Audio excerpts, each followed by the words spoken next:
It's important to understand why teens crash at a higher rate than adults. You know, there are many factors that come into play, but there are several critical errors inexperienced teens make that lead to serious crashes. And these include a lack of scanning to detect road hazards, driving too fast for conditions, and of course, driving distracted. Attorney Paul wmar, who specializes in personal injury law, cases involving major accidents, joining us now. Paul, welcome aboard, sir. Thanks for having me back, Wyatt. Great to have you here. Look, it's an important topic. We hear a lot about it. Teen drivers, they're particularly vulnerable. Let's talk a little bit about this. Well, I think one of the things that may help parents understand why teens are more vulnerable to auto accidents is a book that I recently read because I have teenagers. Okay. I found this book incredibly helpful, and I think we're going to put a shot of the cover up. It's called The Teenage Brain.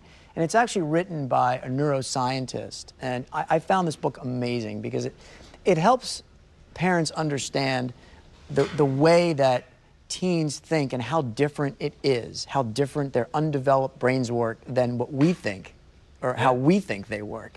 And it helps us understand the common mistakes that they can make. And obviously driving puts our teens in harm's way every day and every minute of the time that they're on the road. Absolutely. And of course, you know, look, we were all a teen driver at one point, but you know, things have changed a lot. The distractions are higher. There's just so much going on now. I mean, cell phones alone, and the amount of time they spend on them. Asking our teens to put down their cell phones at dinner. Imagine that, asking them to put down while they're driving. So what I did is I put together sort of a common night out for a teen to illustrate where the risks come in. Okay. So let's say that your teen goes out and he or she is on their way to pick up their date and they're running a bit late. The teenage brain says speed up, get there faster. Right. Unfortunately, speed is an element in 35% of all fatal car crashes for teens. Now, because they're late, they're going to want to call their friends and tell them they're going to be late, or call their date and tell them they're going to be late. Now, cell phone use while driving increases the rate of accidents by 300%. Now you have two factors. Two factors.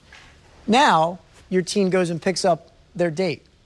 Just adding a passenger in the car for a teenage driver increases their fatal crash risk by 48%. Even when they get there, now we've added a different layer of risk. Well, we've added another distraction, right? Because we've got another person in the car to talk to tell jokes with. Sure. Maybe it's a date, so there's that tension.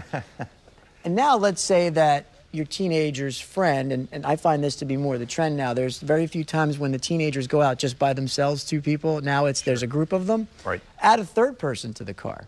Increases the fatal crash risk by 158%. Yeah, it multiplies, Paul, multiplies. Right. It just keeps stacking on itself.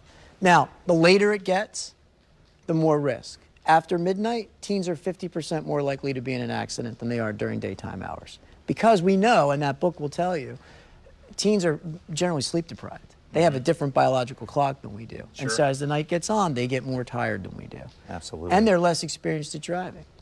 So a couple of the things that are out there that can help parents deal with this are pretty amazing, the technology that exists now. One is a software program that you can download, and you can find these things on the internet, that allows you to actually turn the texting and cell phone use off on their phone. So they cannot use the text messaging feature while they're driving. Disable that. It disables it. And the car and the software automatically monitors it. And it has a tamper resist feature, so it can tell if your teen tries to tamper with it. Okay. There's another, and there are several of these companies that make this particular software, which actually allows you to track your teen's driving habits. You can track where the car is, how fast it's going, how long it stays at its particular stops. So if your teen tells you he or she's going from A to B, you know whether that's true or not. You know how fast they were driving while they were doing that. Also has a tamper-resistant feature, so you'll know if your teen tries to turn it off. These are such great points. It's such a big topic. Self-control, Moby Copilot. If people want more information, I know they can head to wmar.com. You have a complete resource center there. Yes, we have our resource center, and we also try to put these episodes on the homepage of the website, and we'll direct you to more information about how to keep our teens safe on the road. We will do that. Paul wmar, thank you so much for being here, sir. Important topic. We're back with more Midday Maryland right after this. Stay tuned.